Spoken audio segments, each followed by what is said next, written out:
क्रमांक 4 चा खेळ तयार होत आहे ओव्हर द विकेट. त्यामुळे चांगला स्ट्रोक येते एस्टा कव्हरला.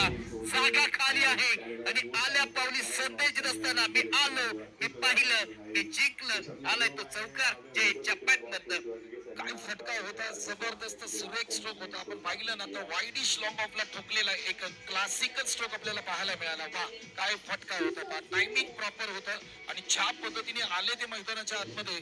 अगदी डगआउट मधून सेट आले होते आणि पहिल्या बॉलवरती अंतिम बॉल टार्गेट सेट करणारा बॉल हा येतो. शेवटचा बॉल वरती बिग हिट केलाय. बॉल निघून झाले ते सीमा पार अंतर्गत ठोकलाय तो शेवटच्या बॉल वरती. नितीनच्या बॅट मधनं आलाय तो षटकार. शेवटच्या बॉल वरती जयच्या बॅट मधनं षटकाराला टार्गेट सेट झालंय. मॅचचं 7 धावा जमा केलेल्या आहेत. 5 षटकांच्या समाप्तीनंतर 5 विकेट गॉल झाल्या. जाऊया आपण टॉस कडे जिथे टीम असणार आहे